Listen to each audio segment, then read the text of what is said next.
Hello welcome back to education world. आज की इस वीडियो में हम चैप्टर नंबर 3 की एक्सरसाइज 3A का क्वेश्चन नंबर 6 सॉल्व करने वाले हैं। क्वेश्चन नंबर 6 में हमारे पास दो पार्ट हैं, so this gonna be the fourth part of this series and इस एक्सरसाइज का फोर्थ पार्ट है। So let's get started. हमारे पास जो क्वेश्चन नंबर 6 है वो हमें कहता है कि वैल्यूएट। पहला क्वेश्चन हमें गिवन है स्क्वायर रूट के अंदर 4 whole 1/2 divide by 2 plus square root 12 whole 1/4/9। पहला हमारा सॉल्यूशन है, ये होगा स्टेप कि हम इसे सिंप्लीफाई करेंगे। तो इसको जब मैंने सिंप्लीफाई किया, let me take the pen tool. इसको जब मैंने सिंप्लीफाई किया तो सिंप्लीफाई करने का तरीका क्या है, इस 2 को 4 से मल्टीप्लाई करो, 4 2 से 8 और ये 1 प्लस कर दो, यानी 9/2 बन गया है यहाँ पे, ये जो 9/2 बना है।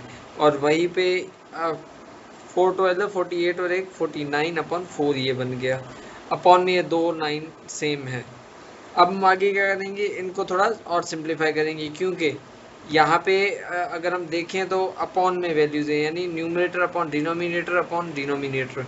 तो इसको सॉल्व करने का एक तरीका है कि हमारे पास जब भी कोई वैल्यू डिवीजन में हो, यानी न्यूमरेटर अपॉन डिनोमिनेटर, तो वो कुछ इस तरह से लिखी जा सकती है।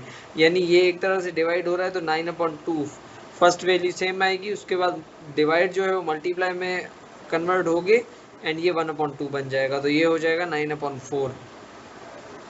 तो यहाँ पे अगर मैं आगे देखूँ तो मैंने कुछ ऐसा ही किया है कि इसको मैंने 9/4 कर दिया, क्योंकि ये 2 इस 2 से मल्टीप्लाई हो जाएगा और यहाँ पे ये 4 इस 9 से मल्टीप्लाई हो के 36 बन जाएगा। तो ये दोनों हो गए। ओवरऑल वैल्यू हमारे पास 9/4 प्लस 49/36। अब ये तो हमें पता है दोनों परफेक्ट स्क्वायर्स हैं, तो हम इजीली इसे सॉल्व कर सकते हैं। You can use factorization method, पर यहाँ पे नीड नहीं है क्योंकि डायरेक्टली टेबल्स में आ रहा है, तो मैंने यहाँ पे डायरेक्टली सॉल्व किया है। Both are correct. If you are going with the factorization method तो भी सही है, अदरवाइज इसमें भी सही है। आप एज अ रफ वर्क उसे शो कर सकते हैं। तो इसको अगर मैं सॉल्व करूं तो मेरे पास जो इसका आएगा वो आएगा, ये 9 बन जाएगा 3 मल्टीप्लाई बाय 3, यहाँ पे जो बना है 9 बन जाएगा 3 मल्टीप्लाई बाय 3, 4 बन जाएगा 2 मल्टीप्लाई बाय 2 प्लस 49 7 के टेबल में आता है 7 टाइम और 36 6 के टेबल में आता है 2 टाइम। अब हमें पता है कि स्क्वायर रूट में से वही वैल्यू बाहर निकलती है जिसका पेयर हो, यानी इसके पेयर है तो एक 7 बाहर आ जाएगा और इसकी पेयर है तो एक पेयर बाहर आ जाएगी। Same cases with this too. तो हमारे पास वही 3/2 यहाँ पे आ गया और 7/6 यहाँ पे आ गया।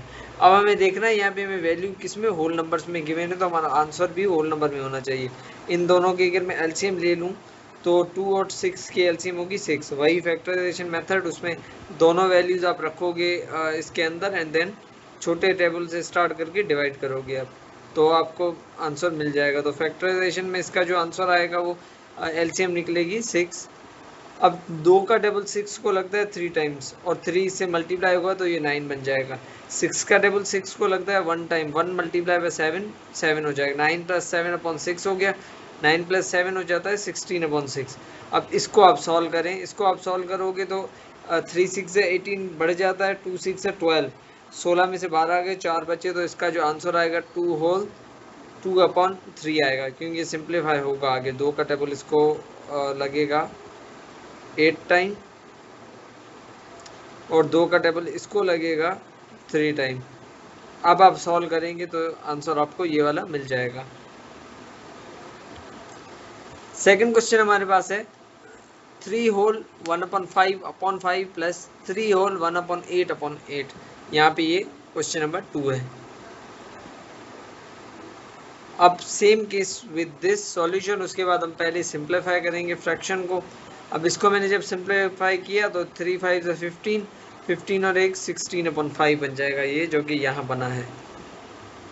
सेम यहाँ पे 3 इधर 24, 24 और एक 25/8 और यहाँ पे 10 4 40 प्लस 9 49/10। अब ये 10 ये दोनों आपस में हो जाएंगे मल्टीप्लाई, ये 8 × 8 आपस में मल्टीप्लाई हो जाएंगे एंड देन ये 5/5 आपस में मल्टीप्लाई हो जाएंगे। तो हमारे पास जो आंसर्स आएंगे वो आएंगे 16/25, 25/64 एंड 49/100। बाकी की साइन सेम है। अब यहाँ पे देखिए तो ये भी परफेक्ट स्क्वायर है, ये भी परफेक्ट स्क्वायर है, ये भी परफेक्ट स्क्वायर है, ये भी परफेक्ट स्क्वायर है, ये दोनों भी परफेक्ट स्क्वायर है। सो मैंने सिंप्लीफाई करके इन्हीं की परफेक्ट स्क्वायर की फॉर्म में इन्हें लिख दिया। 4 4 से 16 होता है, 5 5 से 25 होता है, 5 5 से 25 और 8 8 से 64, 7 7 से 49 और 10 10 से 100। अब इनकी पेयर्स हैं, पेयर में से एक एक नंबर बाहर आ जाएगा, तो हमारे पास बचेंगे 4/5 प्लस 5/8 माइनस 7/10। वहीं आप एलसीएम लेंगे इन तीनों नंबर्स की तो आपको 40 मिलेगी। आप सॉल्व कर सकते हैं। तो आप 40 को 5 का डबल 8 मरतबा लगता है, 8 4 से 32। 8 का डबल 40 को 5 टाइम लगता है, 5 5 से 25। उसके बाद 10 का डबल 40 को लगता है 4 टाइम, 4 7 से 21। 35 प्लस 25 माइनस 21, इसको आप ओवरऑल सॉल्व करेंगे तो आपका आंसर आएगा 29/40। आपका आंसर होल नंबर में गिवन है तो इसको होल नंबर में आप कन्वर्ट करेंगे। If they are not in whole number, यहाँ पे मैंने नहीं किया, ये आप कर सकते हैं होल नंबर में, क्योंकि आपके आई थिंक बुक में यही आंसर होल नंबर की फॉर्म में होगा। सो ये था आज का लेक्चर, होप सो आपको समझ आएगा। अगर आपको कोई भी क्वेश्चन है और कोई भी सजेशन है तो आप कमेंट बॉक्स में पूछ सकते हैं। Thank you.